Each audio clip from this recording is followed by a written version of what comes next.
ब्रह्मचर्य एक तपस्या है बच्चा। ये कोई साधारण तो है नहीं तो सब कोई रह लेता। एक तपस्या है।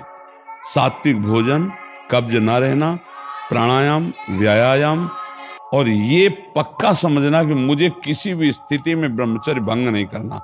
भगवान ने काम पर विजय प्राप्त करने के लिए यही बात बताई। वैराग्य और अभ्यास के द्वारा भगवत नाम जप, सत्संग सुनना, भगवत चरित्रों का पढ़ना, आसनों पे बैठने का अभ्यास करना, प्राणायाम का अभ्यास करना, सात्विक भोजन ब्रह्मचर्य रहने के लिए तपस्वी जीवन चाहिए। आपको जो चाहिए वो मिल जाएगा, पक्का मिल जाएगा। हमारा विश्वास है, हमारा अनुभव है, जो चाहिए वो मिल जाएगा। जो चाहिए, कर तुम अकर तुम अन्यथा कर तुम सर्व समर्थ, ऐसे चमत्कार तुम्हारे जीवन में होंगे कि तुम आश्चर्यचकित हो जाओगे। केवल भगवत नाम का आश्रय ले लो, कृष्ण कृष्ण बोलो, राधा राधा बोलो, आप खुद देख क्या चला जाता है। अंदर ही अंदर मनन करते रहो, बाहर से खूब काम करते रहो, क्या परेशानी होनी।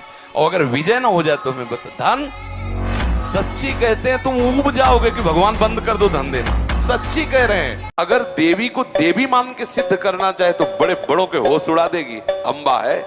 आप सियाराम का प्रेम चाहो तो हनुमान जी तुम्हारे बिल्कुल दाहिने खड़े। और अगर हनुमान जी को सिद्ध करना चाहो तो तुम्हारे होश उड़ जाएंगे, नाना याद आ जाएंगे, पक्का बात है।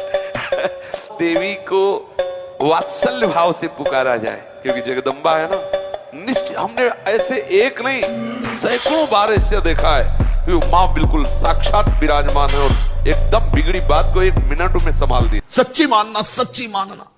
जिसु का कोई भी सुंदर भोग इतनी ताकत नहीं रखता कि मन से भी भोगने की इच्छा जाए। शरीर की तो बात जाने दो, मन से भी भोगने की नहीं रखता। उनके बल से कह रहा हूं, उनके बल से कह रहा हूं, उनके द्वारा दी हुई शांति से कह रहा हूं, उनके द्वारा दी हुई शीतलता से कह रहा हूं। देखा है इसमें काम, देखा है क्रोध, देखा है इसमें, देखा है विकलता देखी है भोगों की, और इसमें कृष्ण कृपा भी देखी है।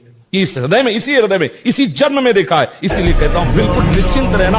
आज भी तुम्हारा हर मैसेज डिलीट हो रहा है, तुम आगे बढ़ रहे हो, और जब वहां पहुंच जाओगे जहां पहुंचना है, सच्ची कहता हूं, सच्ची कहता हूं, जिन विषयों के लिए हृदय मचल जाता था उन विषयों के सानिध्य में स्मरण भी नहीं आता कि ये भोगने की चीज है, ये सुख लेने की चीज है। सच्ची मान लेना। कहता हूं आप ऐसे निराश मत होना कि इतने दिन हो गए अब भी काम आता है। एक दिन वो समय आएगा कि तुम ऐसे छाती ठोक के कहोगे कि किसी की ताकत नहीं कि हिला दे। अगर आप 5 वर्ष ब्रह्मचर्य रहे केवल इसलिए कि जो हमारी संतान हो वो बहुत देशभक्त, हरिभक्त, बलवान, विद्वान, ज्ञानवान हो, और आप नियम से दोनों भजन करो, और 5 वर्ष बाद गर्भाधान करके संतान उत्पत्ति के शास्त्र सिद्धांत अगर वो महापुरुष न पैदा हो तो बताना।